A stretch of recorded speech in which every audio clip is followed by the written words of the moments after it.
हिमाचल प्रदेश में बढ़ रही गर्मी के साथ साथ इस साल होने वाले चुनावों को लेकर सियासी पारा भी बढ़ना शुरू हो गया है। सत्ता पक्ष और विपक्ष में जुबानी जंग तेज होती जा रही है। जहां प्रदेश में सत्तासीन भाजपा की सरकार चुनावी साल में जनता को रियायतें देने में जुटी है, तो वहीं विपक्ष इस मामले पर लगातार सरकार को घेरने का प्रयास कर रहा है। विपक्ष के बयान पर भाजपा के पूर्व प्रदेश अध्यक्ष और वर्तमान में राज्य वित्त आयोग के अध्यक्ष सतपाल सिंह सत्ती ने पलटवार किया है। वित्त आयोग के अध्यक्ष सतपाल सिंह सत्ती ने प्रदेश सरकार द्वारा जनता को दी जा रही रियायतों का स्वागत किया। वहीं सत्ती ने प्रदेश सरकार द्वारा जनता को दी गई रियायतों का विरोध किए जाने को लेकर कांग्रेस नेताओं से अपना स्टैंड क्लियर करने को कहा है। सत्ती ने कहा कि प्रदेश की सरकार ने महामारी के दौरान न सिर्फ विकास को निरंतर जारी रखा, बल्कि वंचित वर्गों की मदद के लिए भी दिल खोलकर बजट उपलब्ध करवाया। उन्होंने कहा कि कांग्रेस के प्रदेश अध्यक्ष कुलदीप सिंह राठौर और नेता प्रतिपक्ष मुकेश अग्निहोत्री इन रियायतों को देखकर बौखला चुकी हैं। यही कारण है कि प्रदेश सरकार द्वारा जनता को दी जा रही सौगात का कांग्रेस विरोध कर रही है। वहीं हिमाचल प्रदेश के प्रवेश द्वार परमाणु में नेता प्रतिपक्ष के लगे होर्डिंग पर चुटकी लेते हुए सतपाल सिंह सत्ती ने इसे कांग्रेस की अंदरूनी कलह बताया है। सत्ती ने कहा कि चुनाव जीतने के बाद उत्साहित कांग्रेस के 12 जिलों में 12 मुख्यमंत्री सामने आए थे, लेकिन अब उन्हीं मुख्यमंत्री उम्मीदवारों में से धीरे धीरे करते हुए लोग कांग्रेस से किनारा करना शुरू कर चुके हैं। उन्होंने कहा कि हाल ही में हुए उपचुनाव के बाद कांग्रेस नेताओं को लग रहा था कि अब सत्ता उनके पास दौड़ी चली आ रही है, लेकिन प्रदेश सरकार का बजट और बजट के बाद जनहितैषी योजनाएं देखकर कांग्रेस के नेता बेहद मायूस हो चुके हैं। से हिमाचल प्रदेश में भारतीय जनता पार्टी की गवर्नमेंट बनी है और केंद्र में नरेंद्र मोदी जी है, तो पूरे देश के अंदर, पूरे हिमाचल प्रदेश के अंदर एक सरकार चलाने का नया तरीका गवर्नमेंट ने निकाला है कि विकास के साथ साथ मुसीबत से भी निपटो और विकास को भी रुकने ना दो।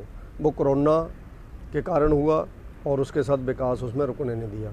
और दूसरा उसमें निर्णय लिया गया कि सामाजिक सुरक्षा की दृष्टि से जो गरीब लोग हैं समाज के, उन लोगों के प्रति हमारा विशेष दायित्व बनता है।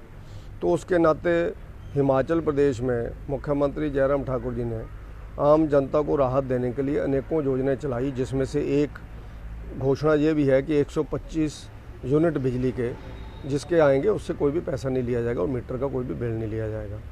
और उसके साथ साथ महिलाओं के लिए 50% किराए के साथ हिमाचल प्रदेश की HRTC बसों में सफ़र होगा। इस तरह की अनेकों घोषणाएँ मुख्यमंत्री जयराम ठाकुर जी ने की हैं।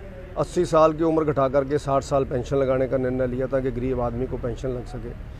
तो मुख्यमंत्री ये जो घोषणाएं कर रहे हैं और विपक्ष के लीडर उसमें तड़प रहे हैं, क्योंकि उनको लगता है कि उनको बाई इलेक्शन 4 जीतने के बाद लगता था कि सत्ता बस अब आई कि आई और सब मुख्यमंत्री बनने के चक्कर में पड़ गए।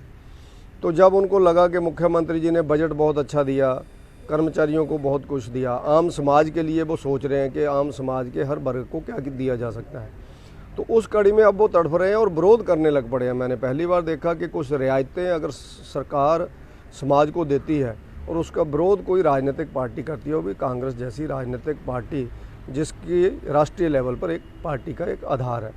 तो मुझे लगता है मुकेश अग्निहोत्री जी के द्वारा ये घोषणा करना कि जयराम जी गलत कर रहे हैं, मुफ्त की रेवड़ियाँ बांट रहे हैं, और प्रदेश अध्यक्ष भी उनके कुलदीप राठौर जी भी बोल रहे हैं कि ये गलत कर रहे हैं, इनको ऐसे नहीं करना चाहिए।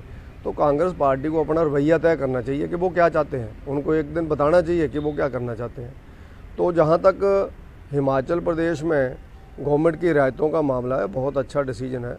गरीब आदमी के लिए जो भी कर सकते हैं वो करना चाहिए। मुझे लगता है जो कांग्रेस का अंदरूनी मामला है, हमने पहले भी बोला है कि कांग्रेस में 12 जिले हैं तो 12 चीफ मिनिस्टर हैं जो बने हुए आजकल। दिल्ली में प्रतिदिन लोग जा रहे हैं विपक्ष का लीडर बनने के लिए, प्रदेश का अध्यक्ष बनने के लिए। कांग्रेस हाईकमांड पहले ही पजल है, जो और पजल कर रहे हैं उनको जा करके। तो मुझे लगता है कि ऐसे पोस्टर लगना ये इनकी अंदरूनी लड़ाई का परिणाम है। और भाजपा पे जो ब्लेम लगा रहे हैं बिल्कुल गलत है, हमारा कोई लेना देना नहीं है उससे। बीजेपी ऐसी शरारत करती भी नहीं है, ऐसी मानसिकता हमारी है भी नहीं है। जो कांग्रेस की मामला है, अभी तो एक व्यक्ति के पोस्टर लगे, आप देखेंगे आने वाले टाइम में और लगेंगे। आज हम अमर उजाला में पढ़ रहे हैं कि सुधीर शर्मा जी के बारे में भी अमर उजाला ने लिखा हुआ है कि वो भी हो सकता है किसी दूसरी पार्टी में जा सकते हैं। ऐसी बहुत सी बातें हिमाचल प्रदेश में आ रही हैं। जैसे देश के अंदर कांग्रेस मुक्त देश हो गया, ऐसा हिमाचल प्रदेश भी इस साल हो जाएगा। और उसके साथ साथ अगली बार पूरे देश के अंदर जो 2 चुनाव होंगे छत्तीसगढ़ और राजस्थान में, वहाँ से भी कांग्रेस हट जाएगी। और ये इतिहास में पहली बार होगा कि हिंदुस्तान के किसी भी प्रदेश में कांग्रेस की गवर्नमेंट नहीं होगी, जब ये 3 प्रदेशों के अंदर फिर से भारतीय जनता पार्टी की गवर्नमेंट। लाइव टाइम्स टीवी के लिए ऊना से अमित शर्मा की रिपोर्ट। मंडी लोकसभा के मुद्दों पर कांग्रेस, भाजपा और आपके बीच बड़ी बहस। दिनांक 25 अप्रैल साय 4 बजे से। स्थान शेरी मंच मंडी। लाइव प्रसारण फेसबुक, यूट्यूब और ट्विटर पर एक साथ, जहां जनता का पक्ष रखेंगे मनोज ठाकुर और मुकुल देव रक्षपति। डिबेट, ऑनलाइन वोटिंग और जनता को सवाल पूछने का मौका। ज्यादा जानकारी के लिए संपर्क करें